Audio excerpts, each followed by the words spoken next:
By the end of this video, you will be able to know one of the most famous and beautiful chess games ever played by heart. You will be able to recount it, to show it, and to explain it to anybody who's willing to listen, as long as you have a chessboard. That is, if you do not decide instead to just drift off to sleep, which is also a thing you can use this video for. In that case, you may want to come back and revisit the video and just subconsciously let the knowledge seep into your brain. So, first I'll show the game that I will use an example. I'll just go over it quickly to just lay a foundation, and then I'll get into the technicalities. So with white we see Paul Morphy, and with black we see two aristocrats. This game was played in the middle of the 1800s, and Paul Morphy opened with e4. This is the opera game. Let's go over it quickly. e5, knight f3, attacking the pawn, d6 defending, d4, taking the center, bishop g4, pawn takes pawn, bishop takes knight, queen takes bishop, and then pawn takes pawn, after which Paul Morphy plays bishop c4, threatening checkmate on f7. Knight f6, stopping the checkmate. Queen b3, attacking f7 again. Queen e7, defending. Knight c3, developing the knight. And pawn to c6, defending the entry squares for the knight. Bishop f5, pinning the knight. b5, attacking the bishop. Knight takes b5, sacrificing the knight. C takes b5. Bishop takes b5. Check. Knight on b8 to d7, blocking the check, and long castles, getting the king to safety and activating the rook, attacking the knight on d7. Rook d8 defending. Rook takes knight anyways. Rook takes rook. And developing the last piece, rook to d1, attacking the pinned piece. Queen to e6, getting out of the pin from the bishop, allowing the following to take place. Bishop takes rook, check.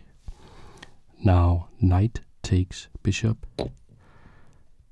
is possible because the queen is no longer on e7 and is no longer attacked, but unfortunately queen to b8, check, sacrificing the queen. The only legal move is knight takes queen, so the knight lands on its sister's starting square, and the last move of the game, rook d8, checkmate.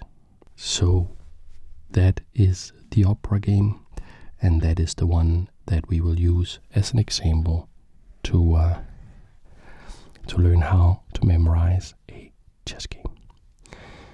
So I will reset the board.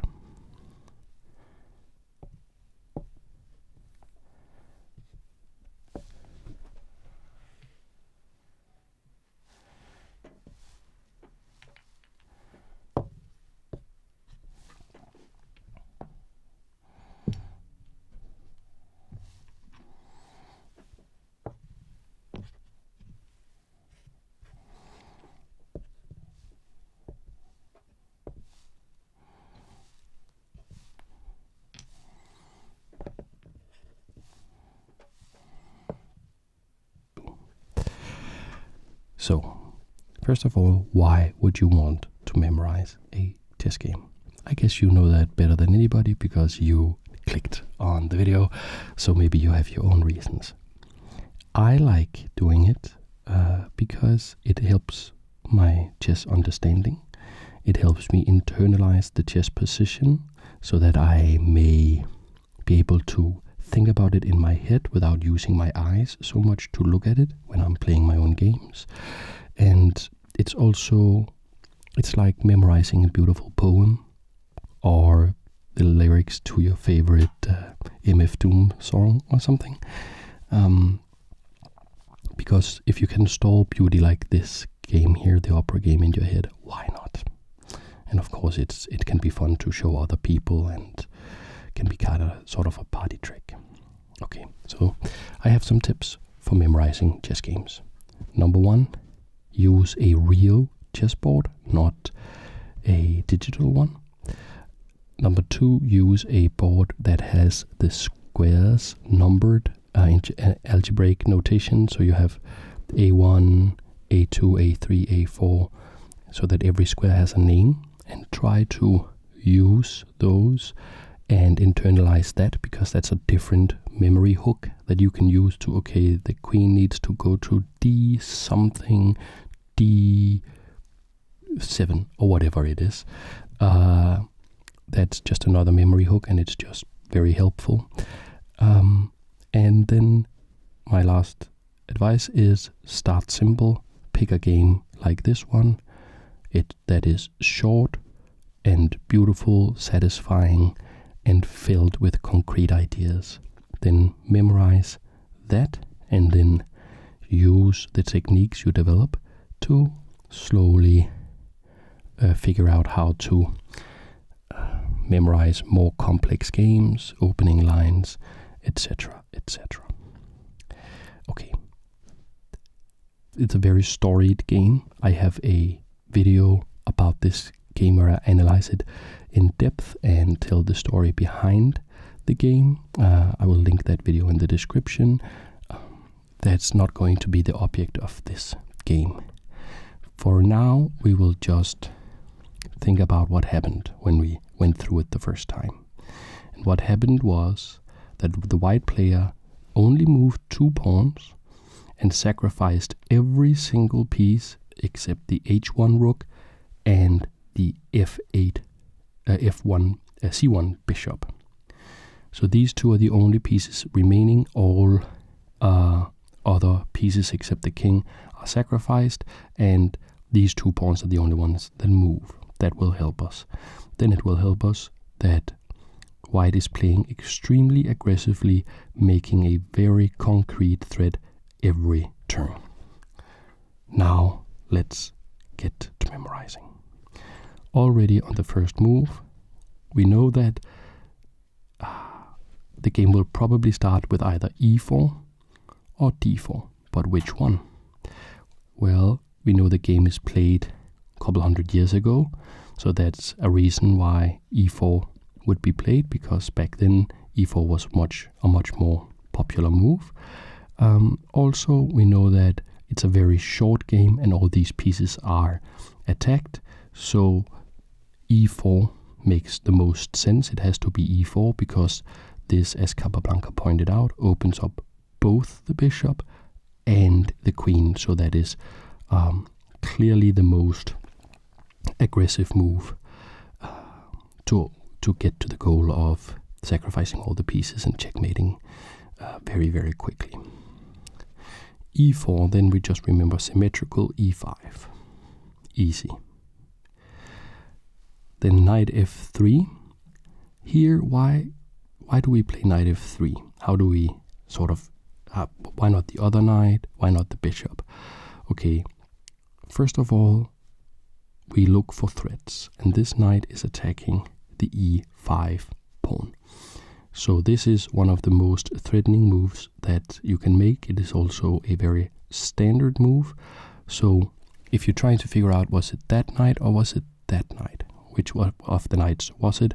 Well, the first thing you look at is which one is the most threatening.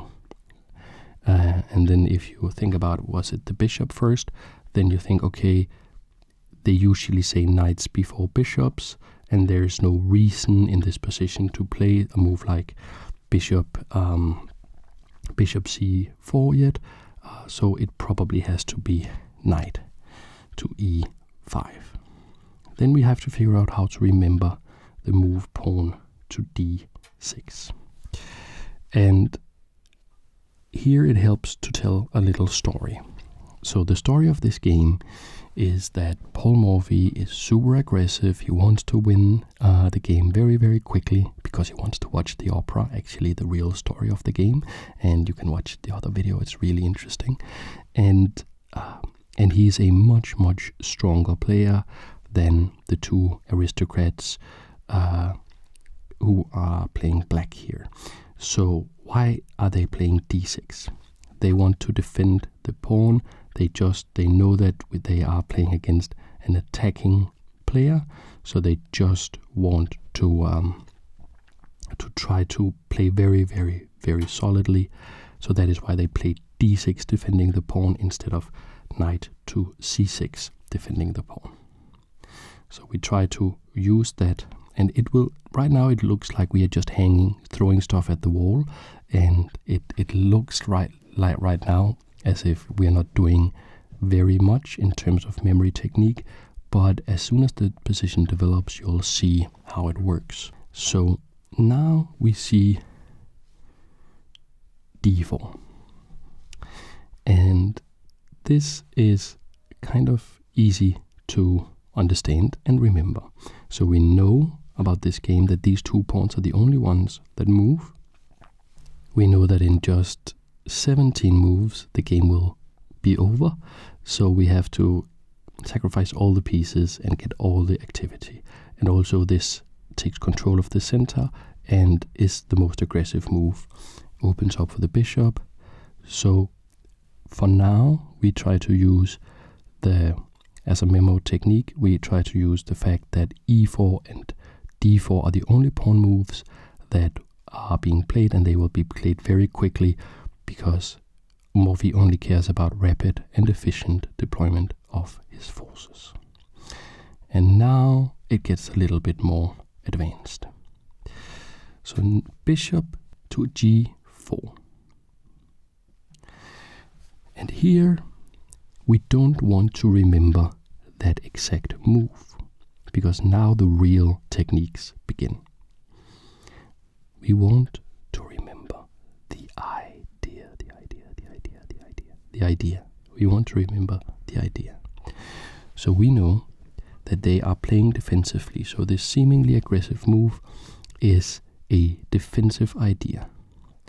What is it about? It is about pinning this knight and removing it as an attacker on e5. Because e5 is attacked by the knight and by the pawn. So when we think about the position here, we think, okay, how will they try to defend? They are defending the entire game, defending. And they can see, okay, what is attacked right now is the e5 pawn. And you can defend it in a couple of ways. And they play badly. They choose an unprincipled way. They play bishop g4.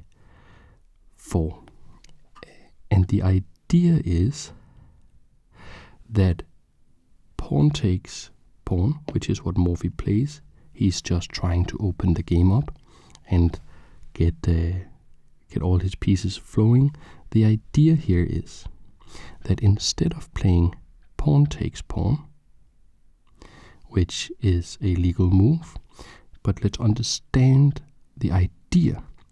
If they play pawn takes pawn, then we can see now the queen can see the other queen. Queen takes queen. That is check. That is a forcing move. King has to capture the queen. And now the knight is attacking e5 still and is no longer pinned to the queen, so knight takes. pawn on e5, and that would lose a pawn, and that would sort of make the bishop g4 look even more silly because it didn't even work, it didn't even defend the pawn. Okay, now we understand the idea of bishop g4. Now we use memory technique number 2, repetition. So we understand why they played it like this. Let's do the entire game again up until this point, and then choose the better path for black.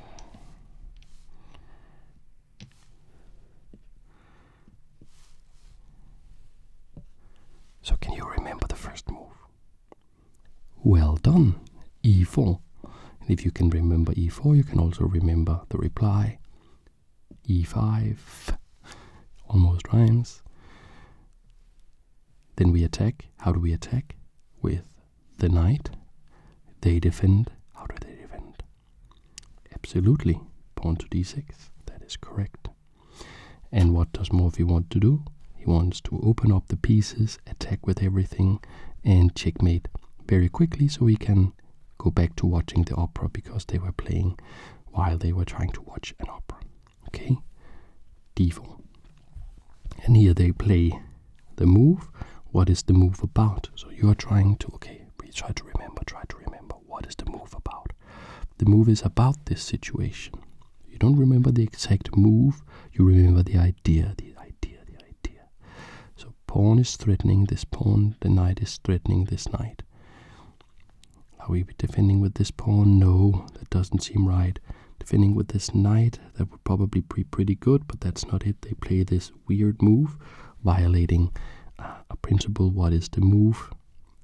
Well, it is related to the idea we discussed with pawn takes pawn, queen takes queen, and then knight takes. So what is it? Why was that whole idea a problem for this tactic? The move knight, bishop g4. Okay, and then we pull the split on the grenade. What was the idea? So we're trying to defend this against pawn takes pawn. And then we have to remember what black didn't do. And that was capture like that. Okay, why was that? Well, queen takes queen. We saw that whole thing. So what is it that black needs to do? I haven't shown you the move since I went through the game for the first time. So what? Can you remember it? Right. So you can actually recompute it. You don't have to remember it. In some positions you can just figure out what move is necessary and then check, check that against your memory, and then your memory will confirm, yes, bishop takes knight, removing the defender of e5, and what move is the only logical move that white can play here. The queen is attacked, and you can capture with the pawn here, but that will not develop a piece, it will not be attacking. And also, how many pawn moves did white play in this game? Only 2. That would be a pawn move, so that is not it. Therefore, the only logical move is queen takes bishop, and we don't really have to remember too much because we can still remember the idea. And what was the idea with all of this? It was to defend the d5 pawn. That has now happened because we removed the defender. So pawn takes e5 is now possible. And then we have the conclusion of the first little tactical skirmish. Now let's remember the next move. If you want to win very, very quickly, how can you do that? Well, you do it by checkmating. And is there a way to threaten checkmate? There actually is. There is a way to develop a piece while threatening checkmate. And on f7 here, that is a theme throughout the video, that we want to defend or attack.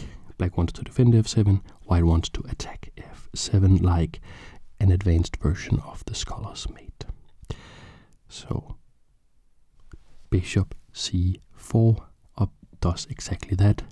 Morphy would be very happy to see a blunder like pawn to h6 and then queen takes checkmate. He would be able to turn his attention to the opera that he was actually there to watch. But unfortunately we saw an actual good move, at least not a blunder. Knight to f6, defending. So how do you remember knight to f6? Well, you have to see what is the logical way to stop the checkmate. And that is one of the only ways to even begin to stop the checkmate. Okay. So here Morphy does something that he doesn't do very often in this game. And can you remember how the game ended? Very, very beautifully, with all the pieces sacrificed, except for the rook and the bishop. Where did the queen end up being sacrificed? Did the attack and checkmate come in from this king side, or did it come in from the queen side? Maybe you can remember that the queen actually ended up capturing on b8 and being captured by the knight, this knight actually. So in order to get the queen over there and attack f7, what is a move that you can play? So you move a piece for the second time and you get the queen in position where it is closer to its final destiny. That is queen to b3. Let's be very, very sure that we see the clever idea here. So the idea is that the queen and the bishop are lining up in a battery, and they are now slicing across the board, attacking f7 again, which will need to be defended once more. So now your job is to figure out or remember how black defended. And fortunately, there is basically only one move. So see if you can come up with a move or remember the move. Because of course you could block with something like this, but that will just be captured. So the only other way is the rather ugly looking queen to d7. Now f7 is protected. Now queen takes b7. That is a legal move. That is if you're trying, and it's probably the best move technically in the position, but you have to figure out when you're trying to calculate and remember the patterns and use your chess understanding to come up with the correct move here. You have to figure out, did white play queen takes b7? And we have some judgments about the game and about Morphy's style. He didn't move the same piece twice very often. Why? Because he wanted rapid and efficient deployment of his forces. He wanted to use every piece. He wanted to sacrifice every piece in only 17 moves. He did it in only 17 moves. So if he moved the queen again, that would be one more move that, even though it would be maybe a good move, it's unlikely that the game will conclude with checkmate in just 10 more moves or wherever we are in the game. So not queen takes b7. What did you do instead? Now we will jump ahead a little bit, because the correct move is knight c6. And you can say, why not the bishop move? That's because knights before bishops, but there's also a technique, something we will, a hook we will hang it up on, in black's response. Because black responds with pawn to c6. What is that about? Well, we were considering the whole bishop, queen takes b7 before. That move was still a problem for black after knight to c3. So now if you play pawn to c6, queen defends b7, also c6 takes away b5 and d5 as entry squares for the knight. So black is trying to solve multiple problems with just one move. So instead of just remembering the naked knight c3, or just remembering sort of the data or the information knight to c3, we try to remember the situation and the relation, black's response to the situation, and the relations between the pieces and the story going on in this chess game. Now, after knight to c3, what do you think that Morphy did? What did he do? What did he do? What did he do? What did he do? Did he castle? No. Why not? Because he used castling as an aggressive move in the game. Okay. And there's castling here, castling kingside. It doesn't develop the rook, it's not aggressive. Did he move the knight, the bishop, or the queen? No, there is no reason to move the same piece again here when you can develop one that hasn't been developed. Why is it so important for you to develop a piece now? Well, that's because the game ends in checkmate on move 17. So you have to develop pieces very, very quickly, otherwise you simply don't have the time. So now we can rule out any of these moves. We know there are no more pawn moves in the game. We know this rook or the king won't move and this rook won't move, so there's only the bishop left. Where will you put the bishop? What is the technique we can use here? You can also find your own techniques, of course, but we know that the game ends in checkmate with a rook coming to d8, protected by the bishop. Where can the bishop go to attack d8? Bishop g5. We also remember the bishop pinning the knight to the queen.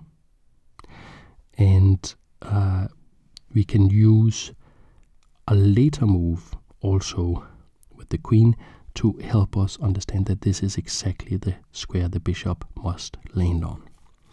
Now, what did black play? Here you can do like a host of different things. The way I see it is that basically Bobby Fischer, he analyzed this game once and he said that black is almost in Zugzwang, meaning that black almost can't move in this position. The bishop is awkwardly hemmed in by the queen. We can't castle. The knight is pinned by the bishop. This pawn can't move. This pawn can't move. So you would have to move the knight probably. But if you move it to the natural developing square on d7, then you hang b7 because you played pawn to c6 in order to have the queen defending b7. So by process of elimination, that's the technique I use here. What can you do? b5. Trying to get aggressive, attack the bishop, remove the pawn from b7 so that it is no longer attacked by the queen, and then at a later stage, hopefully you can play knight on b to d7. Okay, so given half a chance, Paul Morphy will get his pieces closer to the opponent's king, and he also has to sacrifice a lot of pieces now. because there will only be 2 pieces left in just a couple of moves. So you will have to sacrifice here, and you have to get your pieces closer to the king. How do you do that? How would you do that? Well, you won't sacrifice the queen. You will not play queen takes b5, because pawn takes, and if you say then bishop takes, it's check, but you're giving up too much material, and also queen is sacrificed on the second to last move, so it's not the queen. The real question, and I'm sure you are following me here, is did he sacrifice the bishop or the knight? And he wants to move with as much force as possible. So if you capture with the bishop, bishop takes pawn, pawn takes bishop, knight takes pawn, then that will not be check. Now black has a little bit of free rein to try to develop their plane. If you do it the other way around, however, knight takes b5, then you can see something interesting that will help you. So here's a simple thing to remember. They just recaptured pawn takes knight. That is sort of will be at the top of every player's list of candidate moves to consider in this game. And then bishop takes pawn, check. So that's check now. And we have to defend against the check.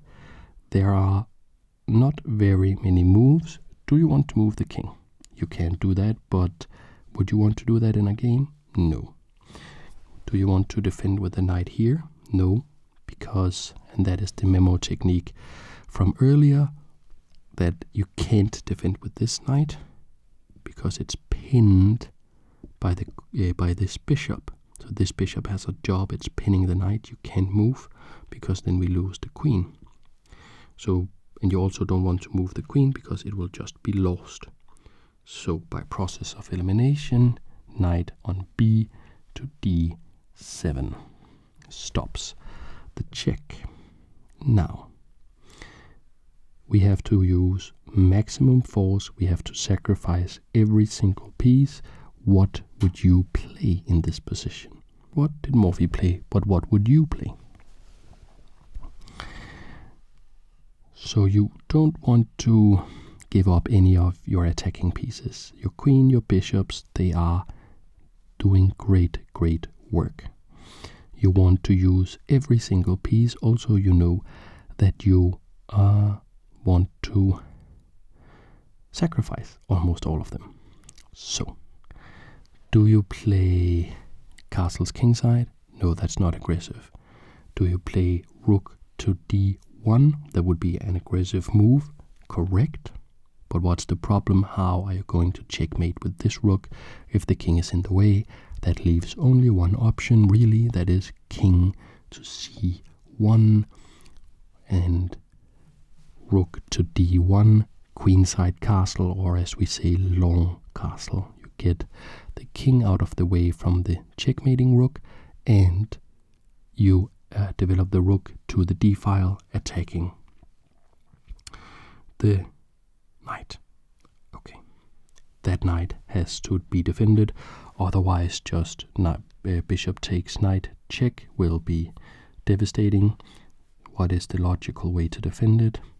You don't even have to remember this one, because I guess if you were playing a game of chess you would automatically almost play rook to d8, the only sensible way to defend. Now, you want to checkmate with this rook. This rook is in the way. You also want to attack and sacrifice pieces. If you try to just take here, we will just see queen takes, and doesn't seem to do much. So the real question, and also we are not sacrificing the queen before we have checkmate in 2. So what is the real question? The real question is the bishop or the rook. The way I remember this is that it's the rook because it's usually, that's the most sacrificial thing to do, because you capture the knight with the rook, which gives up the rook for the knight, and that is called an exchange sacrifice, because the exchange of rook for knight or rook for bishop, it's seen as a sacrifice because the rook is considered to be a stronger piece, so it's a sacrifice, and Morphy sacrificed his pieces. He didn't trade them, he sacrificed them. So and if you capture with the bishop, that would just be a trade, knight for bishop. They are equivalent in strength, so he captured with the rook. It also helps that I know that I need to checkmate with this rook. So rook takes knight. How do you recapture? This is one of these situations where you almost don't have to remember, you can just calculate it. You're not recapturing with the knight, because there is a bishop, that's the reason the bishop is here. You're not recapturing with the queen, because you will lose the queen.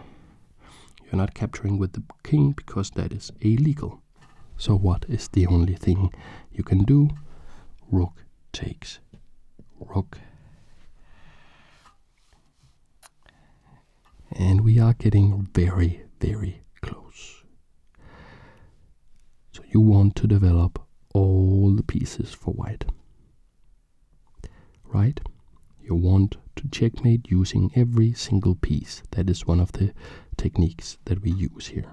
So, do you capture with the bishop? Do you try to get the queen in here? No, you need every single piece to get the checkmate going.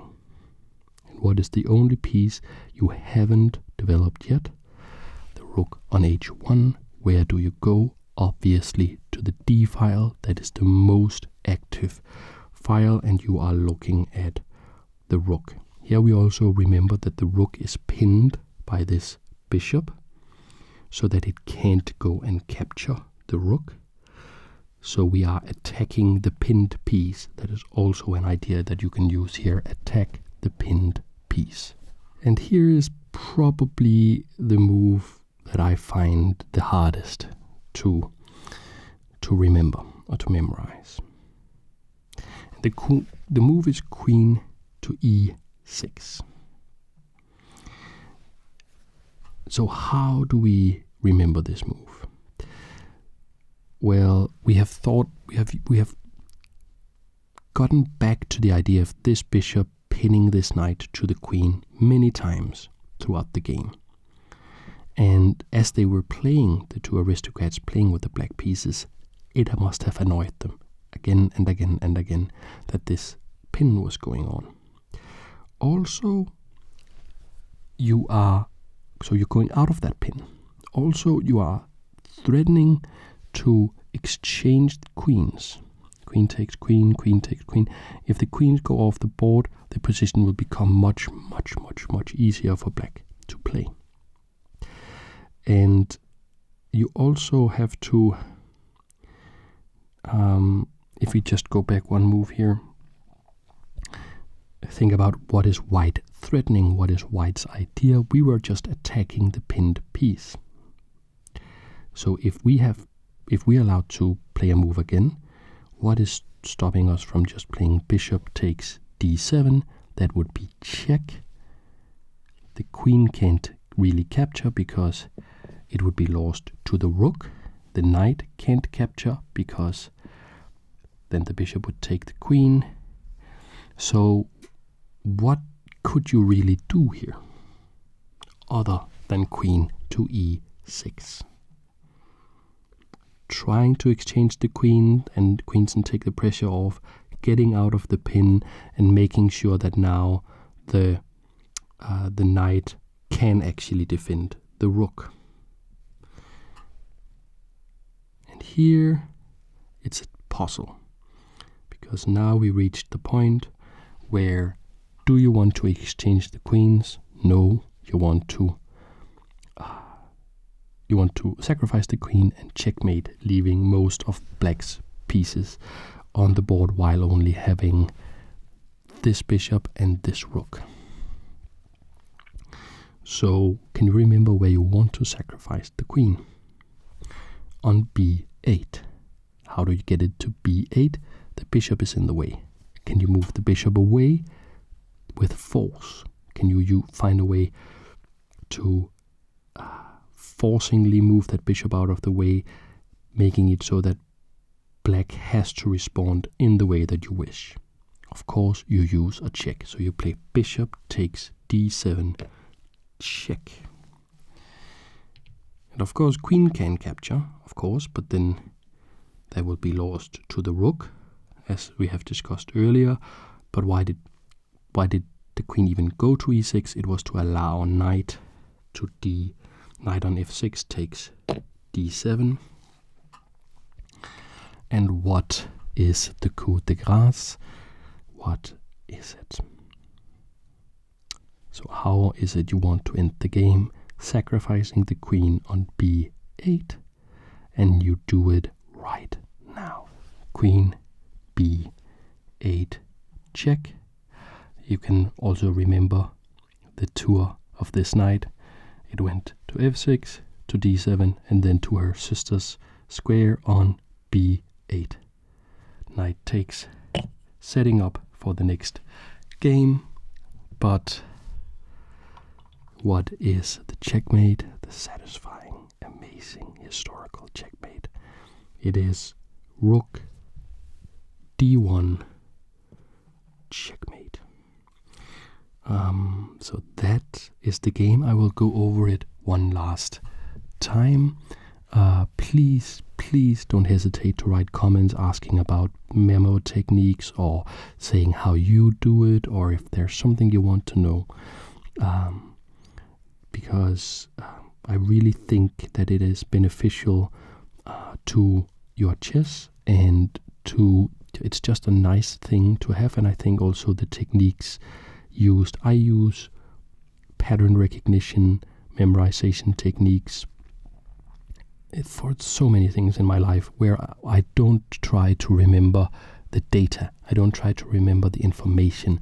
I try to remember the ideas, which is how I also remember chess games. And with practice, it gets easier and easier and easier and easier. So you remember the entire story of the game, not every single detail, but the gist of it, the principle of the story of the game, and then you remember the different ideas throughout the game and how they relate and interplay. So I'll set up the board again. While I do so, I'll do a little bit of housekeeping. If you're our regular viewer on the channel, then you know what I'm about to say.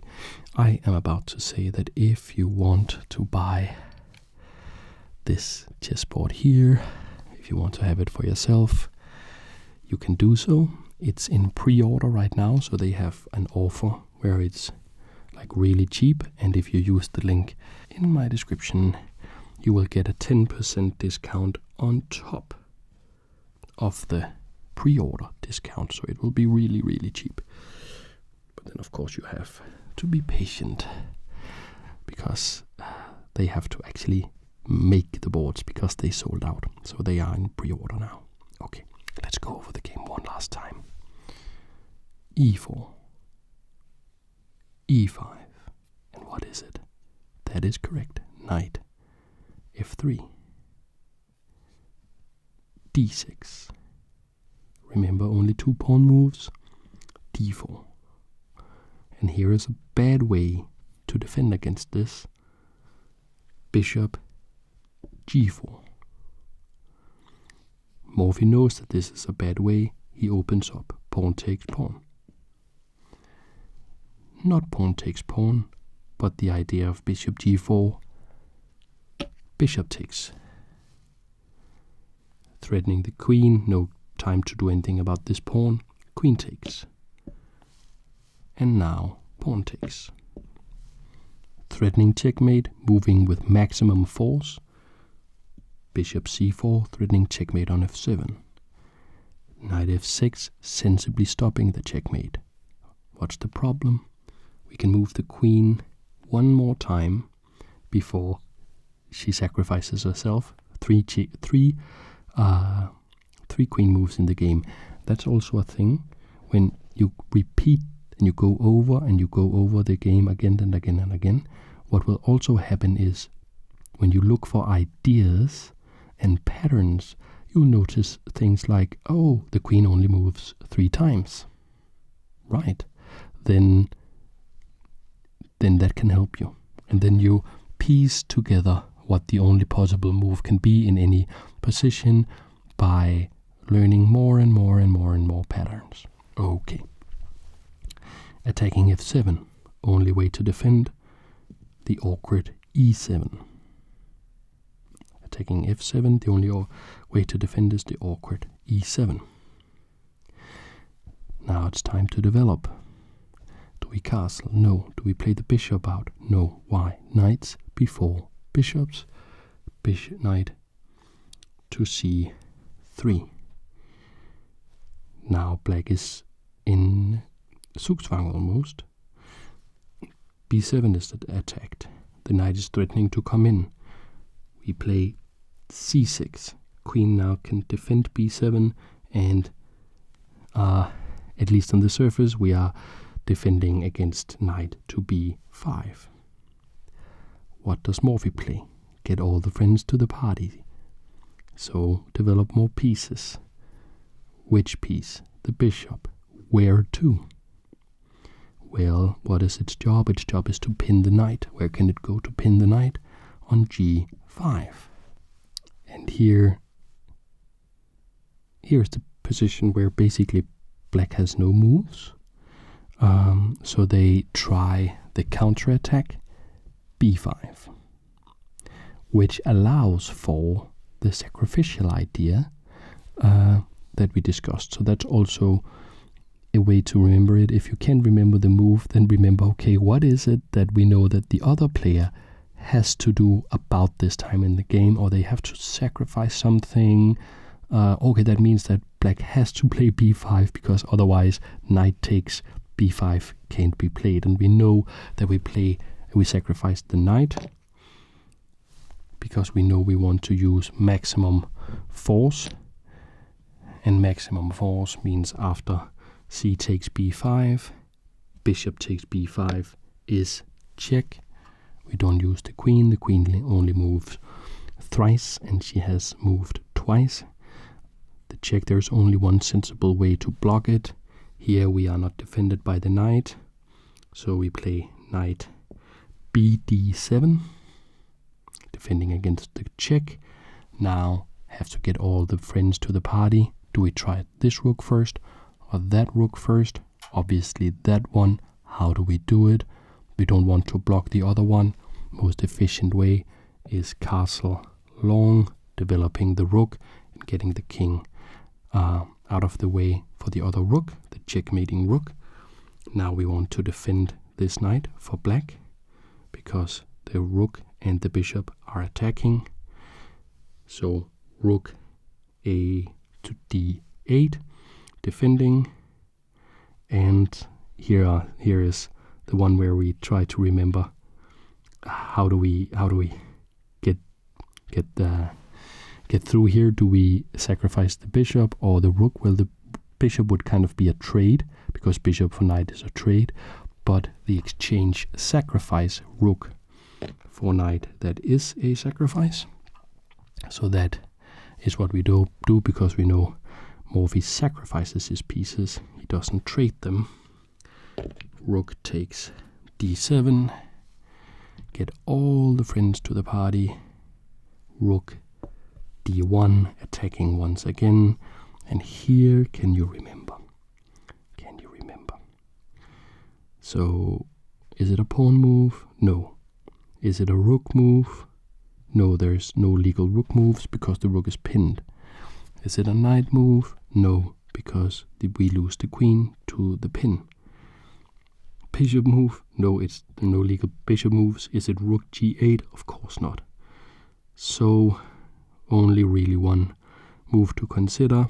That is moving the queen. We have to keep an eye on d7. So where do you go? To e6. You want to trade the queens, get an easier position. And now it's time to see if you can find the checkmate. Can you find the checkmate? So you look for the most forcing move. That would be bishop takes d7, because that is check. And you remember the tour of the knight. The knight recaptures, which is can now do, because we moved out of the way with the queen. And what is the checkmating pattern? Where do you want to sacrifice the queen? On b8. That is check.